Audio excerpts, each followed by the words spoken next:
स्वागत है प्यारे साथियों आप सभी लोगों का आपके अपने मैथ्स भाई विशाल भारती सर में। तो देखिए प्यारे बच्चों, आपका 20 तारीख का यह आपका है करंट अफेयर्स और स्टैटिक जीके, जो कि मैंने आपको पहले ही बता चुका है कि जो आपके जितने भी जो करंट अफेयर्स जो रिलेटेड सवाल पूछे जा रहे हैं वे आपका स्टैटिक जीके से थ्रू बन करके होकर आ रहा है।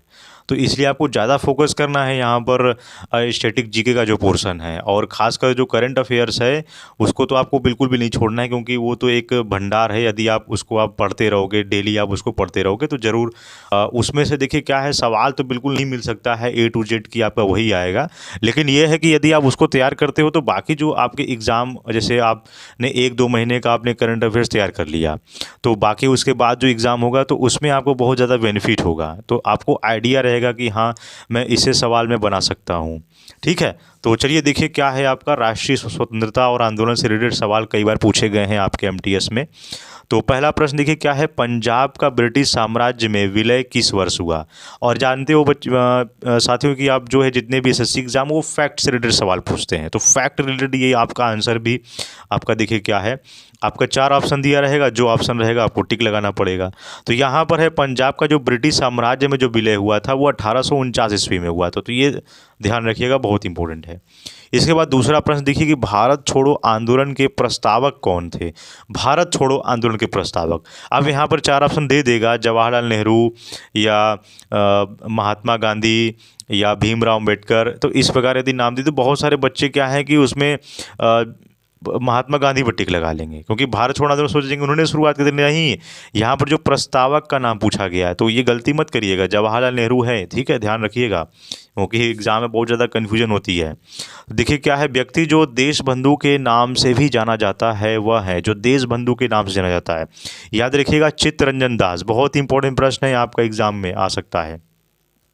प्रश्न संख्या चौथा देखिए, रैयतवाड़ी व्यवस्था का प्रतिपादक कौन था। रैयतवाड़ी व्यवस्था का प्रतिपादक कौन था, ये याद रखिएगा, वो थे कैप्टन अलेक्जेंडर रीड। कौन थे, कैप्टन अलेक्जेंडर रीड और सर थॉमस मुनरो। ये याद रखिएगा, रैयतवाड़ी व्यवस्था के प्रतिपादक कैप्टन अलेक्जेंडर रीड और सर थॉमस मुनरो। ठीक, इसके बाद देखिए आपका प्रश्न 5वां है, 1799 ईस्वी में टीपू सुल्तान की मृत्यु के उपरांत मैसूर का राजा किसे बनाया गया।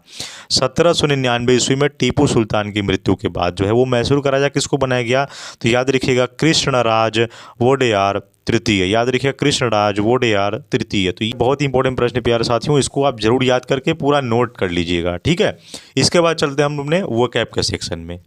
तो देखिए प्यारे साथियों, आपका वो क्या 20 तारीख का आपका है ऑल वन वर्ड सब्स्टिट्यूशंस, और जितना भी मैंने लिखा हुआ है वो सब हर साल एग्जाम में पूछे गए हैं। ठीक है, एक भी आपको प्रश्न छोड़ना नहीं है। देखिए क्या है आपका पहला, a person who is a physically dependent on a substance, यानी कोई ऐसा पर्सन होता है ना जो फिजिकली रूप से पूरा ही डिपेंड रहता है ना, जिसे हम क्या बोलते हैं, नशेड़ी या गजेड़ी, जिसे हम इंग्लिश में एडिक्ट बोलते हैं। क्या बोलते हैं, एडिक्ट। स्पेलिंग याद रखिएगा, ये 2 बार आपका एसएससी एग्जाम में पूछा गया है। ठीक है, ADDICT। ठीक, दूसरा प्रश्न देखिए क्या है, the period between the beginning of puberty and adulthood, यानी वो एक समय होती है जब बिगिनिंग होता है हमारे बॉडी का, है ना, एडल्टहुड का।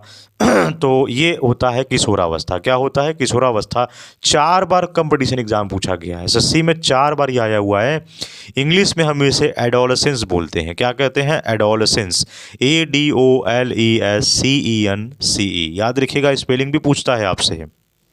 तीसरा, ग्रोइंग या एग्जिस्टिंग लिविंग इन एयर, यानी होता है ना कि कोई हवाई करतब कोई कर रहा होता है व्यक्ति, तो यहाँ पर याद रखिएगा इसे हम हवाई बोलते हैं, एरियल बोलते हैं। स्पेलिंग इसका है, याद रखिएगा, 2 बार आपका ये एग्जाम में पूछा गया है। स्पेलिंग क्या है, AERIAL। तो करेक्ट स्पेलिंग वर्ड्स आपसे एग्जाम में आता है, बिल्कुल भूलिएगा नहीं, कई बार ये एग्जाम में पूछा गया करेक्ट स्पेलिंग वर्ड में, तो घुमाकर ऐसे प्रश्न दे देगा। स्पेलिंग उसमें लिखा रहेगा AEARIAL, फिर AEIRIAL। तो अब ये स्पेलिंग में कन्फ्यूजन हो जाता है ना साथियों, तो इसको याद रखिए क्या है स्पेलिंग, AERIAL, एरियल। ठीक, इसके बाद देखिए चौथा, कंसर्न विद ब्यूटी और द एप्रिसिएशन ऑफ ब्यूटी, यानी कंसर्न विद ब्यूटी और द एप्रिसिएशन ऑफ ब्यूटी, यानी किसी जब कोई भी महिला आप देखोगे या कोई भी, है ना, कोई भी या कोई भी पर्सन को देखोगे, यदि वो ब्यूटी अगर अपने ऊपर किया हुआ है, अगर वो मेकअप अगर लगाया हुआ है, जिसे हम क्या कहते हैं, सौंदर्य संबंधी की कैटेगरी में वो आता है। बहुत इंपॉर्टेंट है। एस्थेटिक हम इसे इंग्लिश में बोलते हैं, AESTHETIC। 2 बार आपका देखिए DSSB NDA जैसे एग्जाम में पूछा गया है, और 4 बार आपका SSC एग्जाम में पूछा गया है, ये याद रखिएगा। ठीक है। 5वां देखिए आपका है a list of item to be discussed at a meeting. A list of item यानी जब भी हम कोई प्रोग्राम करते हैं तो उसकी एक कार्यसूची बनाते हैं, है ना, या स्क्रिप्ट बनाते हैं, तो उसको हम क्या बोलते हैं, कार्यसूची हिंदी में बोलते हैं, लेकिन इंग्लिश में हम एजेंडा बोलते हैं। क्या बोलते हैं, एजेंडा। स्पेलिंग याद रखिएगा, AGENDA, एजेंडा। ठीक है। 2 बार जो है वो आपका SSC, ये 4 बार आपका SSC एग्जाम पूछा गया है, और 2 बार जो यूपी पुलिस SI में बैंकिंग एग्जाम में ये पूछे गए हैं। तो देखिएगा बहुत इंपॉर्टेंट है प्यारे साथियों, इसको जरूर याद कर लीजिएगा। और आपके दिए गए स्क्रीन पर प्रश्न आ रहा होगा, इसका उत्तर आप कमेंट बॉक्स में दे दीजिएगा। तो प्यारे साथियों, आपसे मिलेंगे नेक्स्ट वीडियो में। जय हिंद, जय भारत।